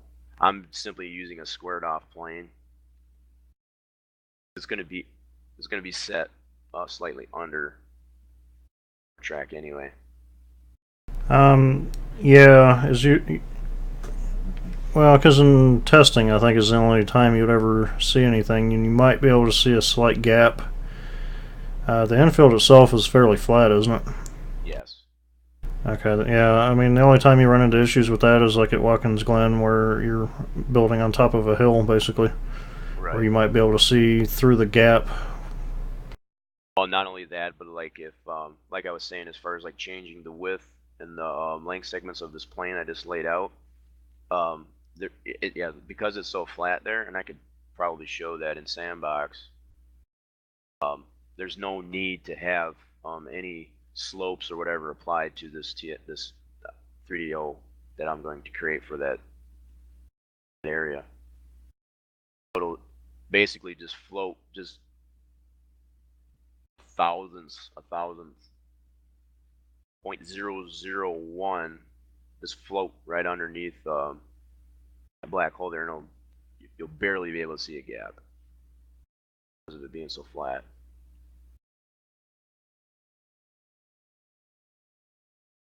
Now we'll probably show that, maybe not this session, but the next session or so.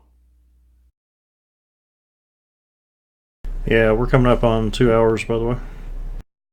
Roger that. Thank you for that.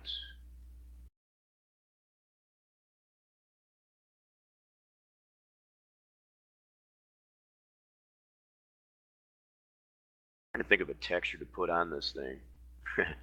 I know I've got several. Common one I tend to use is a similar one I use for oh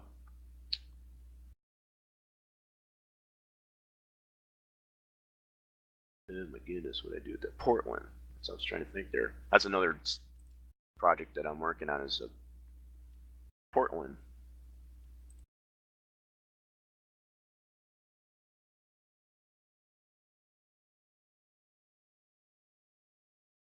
Yeah, there it is. Okay.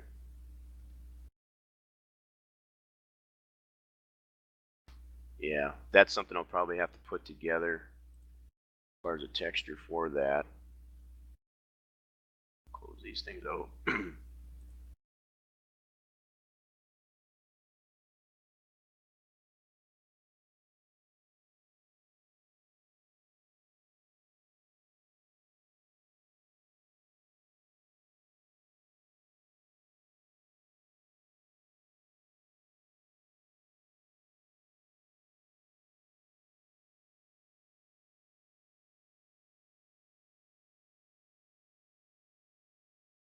Nice. That's a very good size logo. For which one? University of Northwestern Ohio. UO, yeah. That's interesting that they're sponsoring a track in North Carolina, isn't it? No kidding. I mean, they use that on a lot of tracks. Kentucky. Yeah, there's a couple other tracks that use that. Hey, pay the money. We'll put it up there, right? Looks like it, yeah.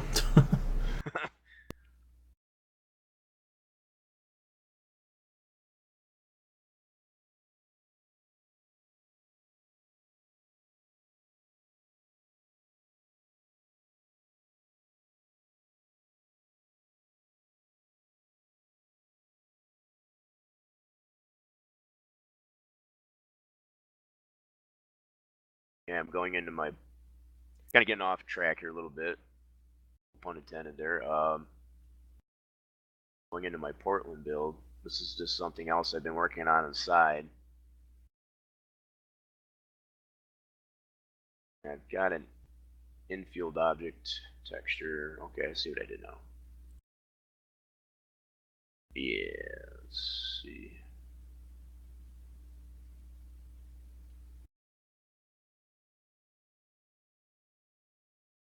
I may not want to use that. I'm thinking maybe I got another one. I got plenty of tracks up my sleeve here.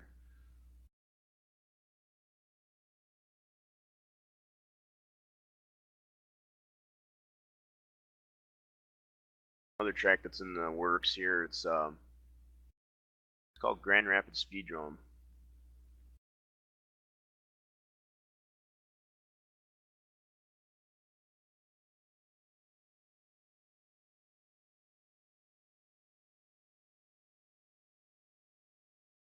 Yeah, that's more what I'm thinking of. Oh, that one's small too. Okay. All right.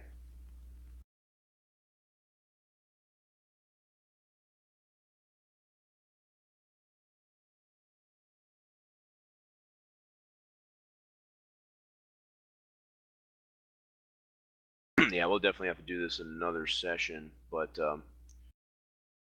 start to bring this to a close, if that's all right with you, James. Yeah, that's fine. Did you want to do another one this evening, or? Yeah, we'll see how that goes. I really would like to get something more put together, so I'm kind of running out of material to go over. It's just going to take a while, I guess, to get some texture applied to this infield and such, and then I can show that in another stream. Okay, that's fine. But for now, I guess what I'll do is I'll at least go through some of the steps here, I guess, to apply texture to what I've got already laid out here in Max. This is going to be fairly simple, I think. For now, let's see. Why don't I want to do? We're getting some stuff done. That's what's positive. Definitely. That's hopefully what you guys are taking away from this is, paying attention to different mod makers and stuff. For the last, I don't know how long it's been, 12 years or so, you guys that aren't making the mods, I guess the consumer, I guess you would call it, but the user, you basically just sit back and wait for screenshots and different things to be posted on various different websites. Hopefully this is kind of showing you the behind the scenes and why it takes so long for things to get done. Hopefully you guys can appreciate that a little bit better by these streams. Yes, it does definitely take some time. And I know TPIR in the chat, he had mentioned that earlier in the stream about how long it takes, and it's not like we're just, life obviously does get in the way too. But even if you were to put as much time as what we're doing right now, it still takes relatively a amount of time. And that time that I mentioned earlier when I said, try to explain as far as how long it takes, that's just including how much sit time on the track. That doesn't necessarily mean all of the downtime. So I guess when I say downtime, it's like any time that we're not working on the track, we're not including that time, in the entire build.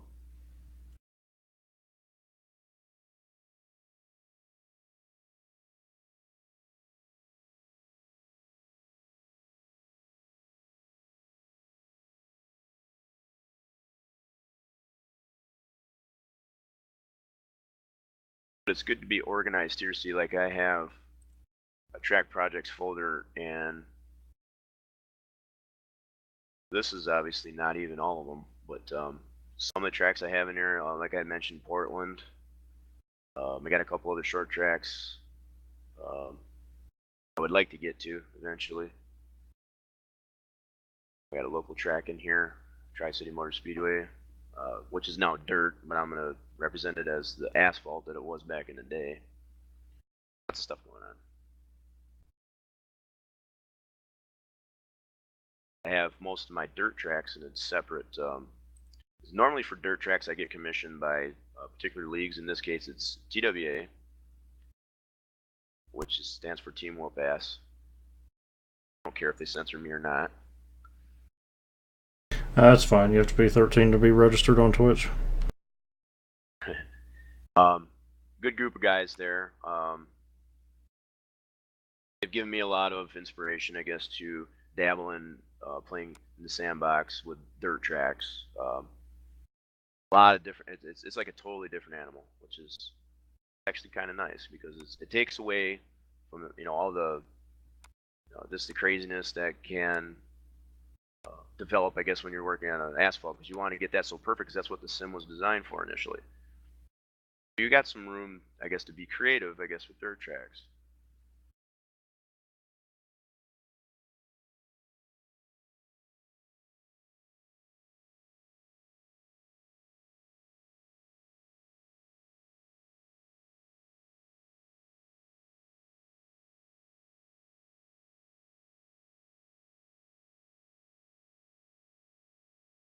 Alright, got my textures in there.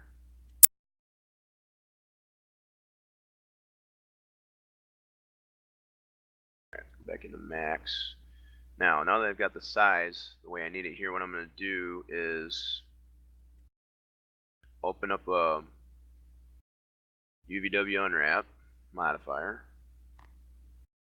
Pull the roll out here.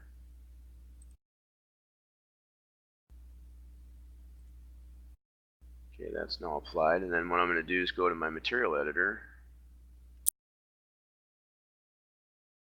select that texture that I want to put on there.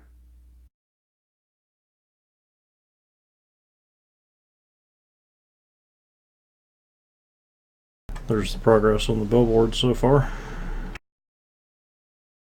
Yeah, they're definitely getting there. See, now look at how long it's taking you just to do those few there. Again, going back to the time it takes.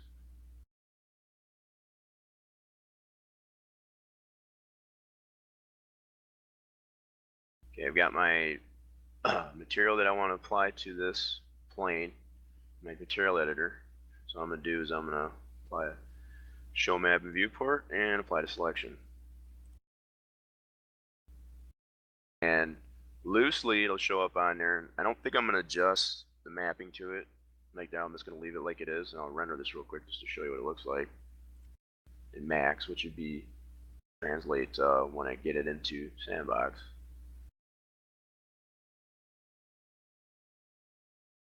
Oh, wow, maintain that. That's interesting.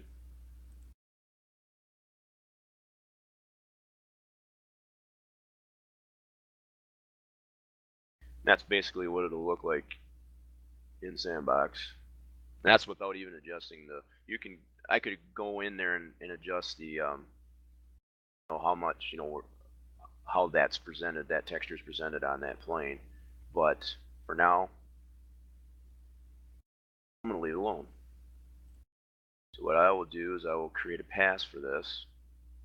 And as James has shown before in the past too, it is totally possible. I could just take this, save it as a 3ds. If you have 3D SimEd, you can run that through 3D SimEd. But with this particular object, I do not want to have a population switch in it, to the point where if you hit your O key in the game, I don't want that to disappear. I want it to stay there. So I'm going to create a pass file. I can add that to it.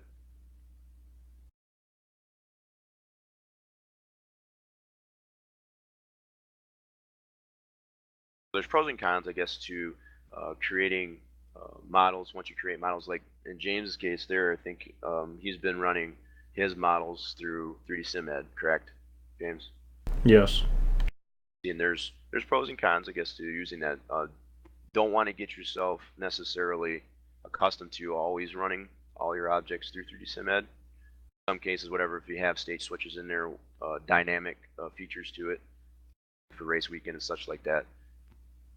In my experience, whatever like that, I think it's best to run it through a script. Definitely. You have to watch the model itself. If you're on the limit of how many polygons you can have in the model, which is, when you run it through 3D SimAd, it can actually split up the model even more and add more polygons than what you had in Max. So that can get you into trouble there. Right, and I think that's the pros and cons, I suppose, of using 3D SimAd as opposed to Max. Yes. Made a good point there. I'm going to show that as soon as I get this saved. About the polygons, the number of polygons. So we've run into some issues with polygons and some objects that we're trying to add to some of these tracks.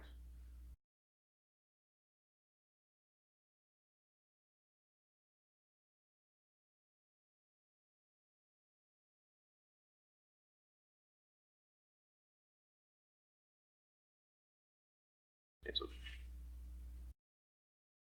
first what I'm going to do is save a 3DS. Yep, there's my 3DS. Now I'm going to create a pass file.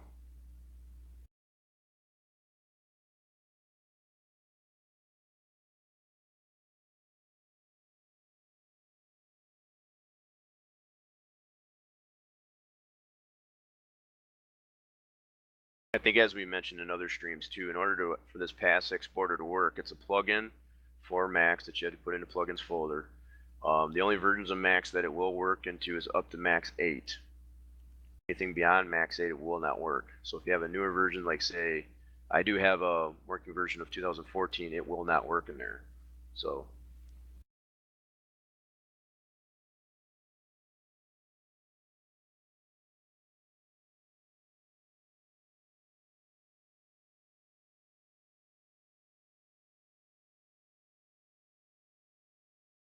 okay, so now I have my pass file.